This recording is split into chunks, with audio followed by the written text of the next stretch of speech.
Okay, so to start off, I never watched that 70s show. It was like a huge show when I was like in middle school or so, but like I've only seen maybe 2 or 3 episodes in my entire life. But all the same, here we are at the end of all things, where every piece of media is getting a reboot or a sequel or a re-whatevering. And the most recent iteration of Operation Squeeze as much money out of these millennials as we possibly can, even though most of them barely have anything anyway, is the direct sequel to that 70s show called That 90s Show. And by direct sequel, I mean a very direct sequel.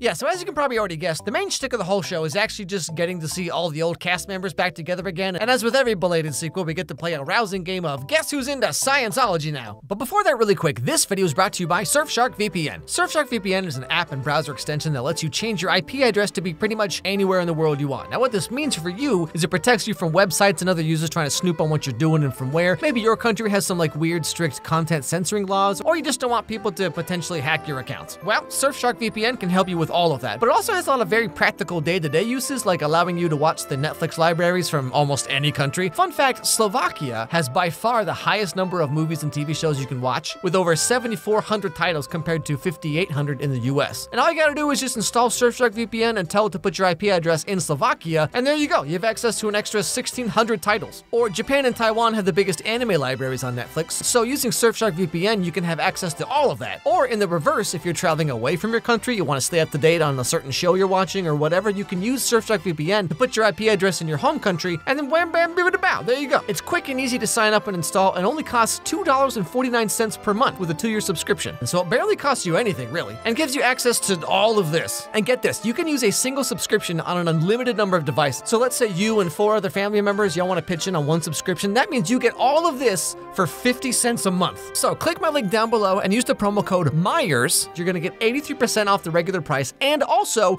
3 months free as an extra bonus. So click my link and sign up today. Okay, back to the show. I got it. Oh my God, Mom, I didn't even knock.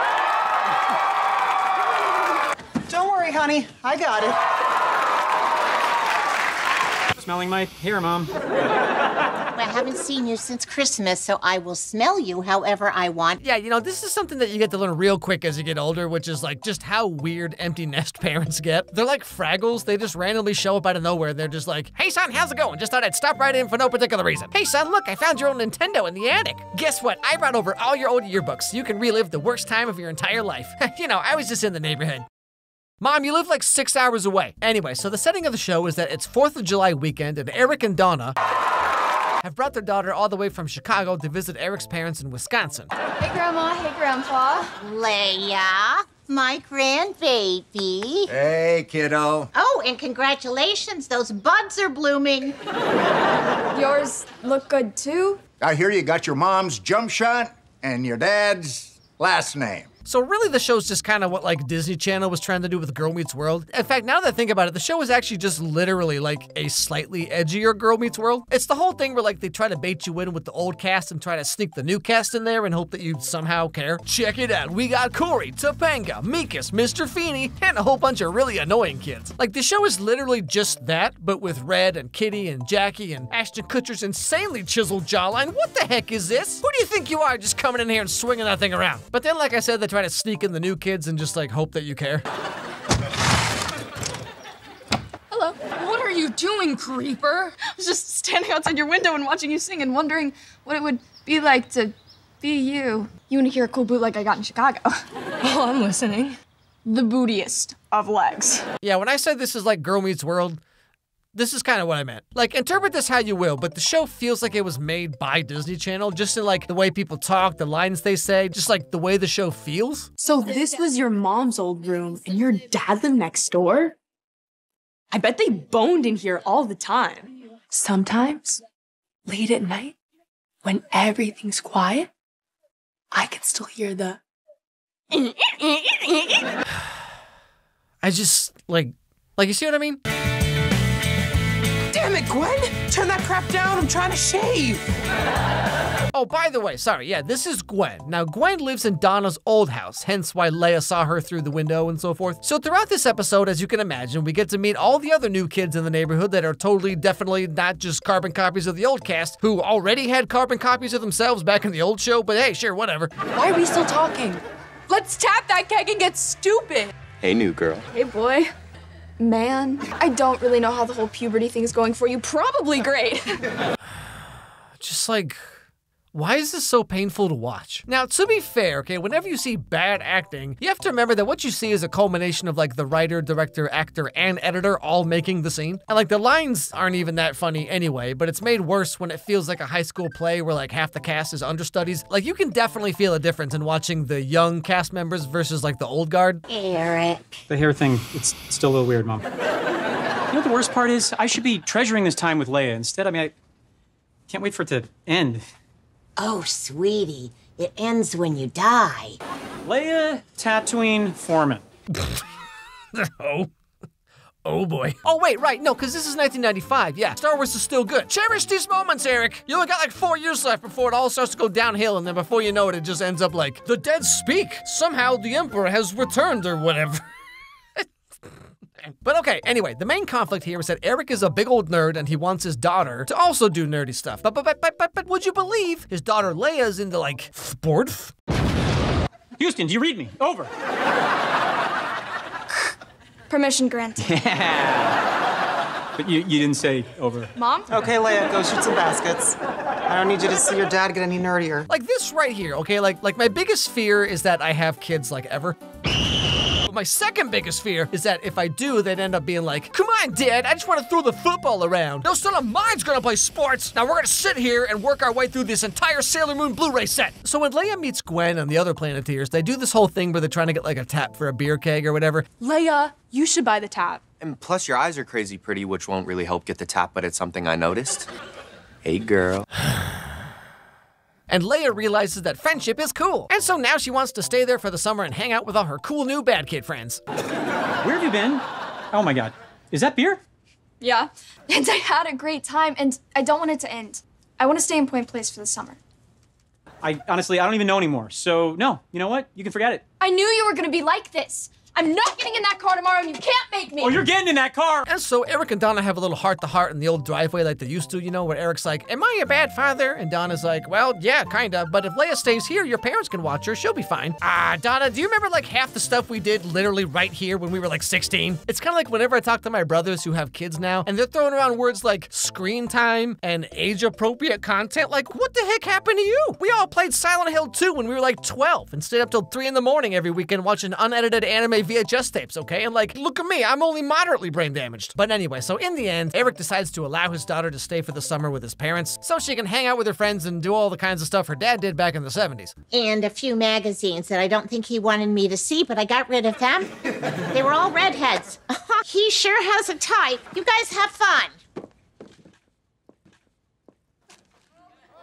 No way. Your grandma just hooked us up. You know, whatever may be in this mysterious bag is at least like 20 years old, right? So like, I don't know, man, best case scenario, nothing happens. Worst case, you get botulism, okay?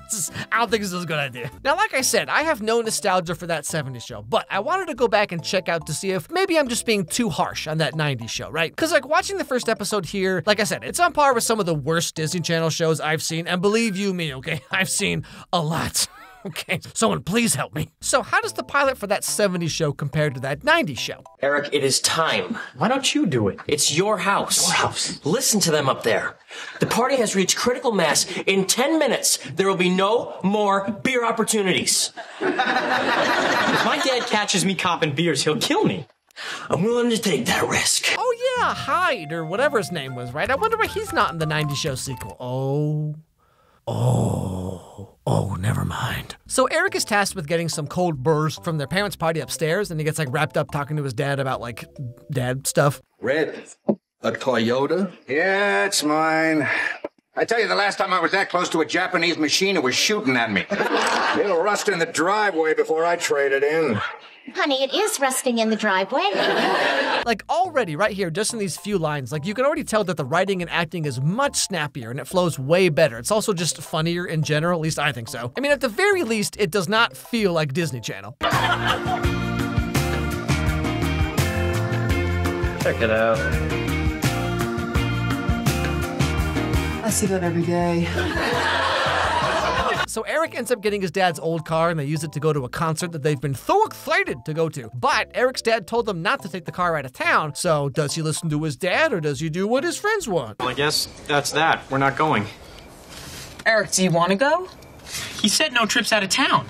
It's your car. Do you want to go? But he's God. I think God would want us to go to Milwaukee. No. I'll tell you right now, God does not want anyone to go to Milwaukee.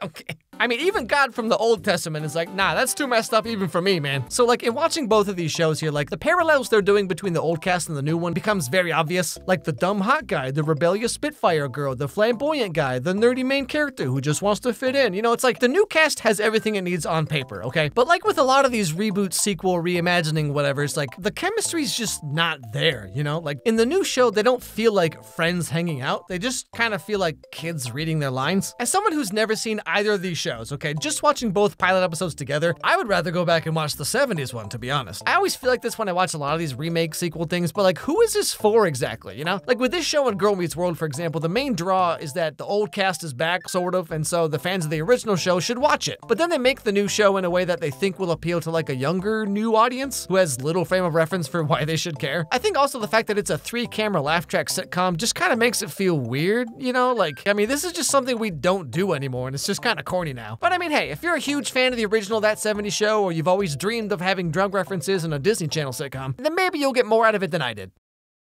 Anyway, thanks for watching, everybody. Hope you enjoyed the video. If you did, don't forget to subscribe. Don't forget to ring that bell, leave a like, leave a comment, all that stuff. Send me an email at alexmeyerscontact@gmail.com and let me know what movies or TV shows you think I should check out next. And above all, let's everybody have a great day, and I'll see you all next time.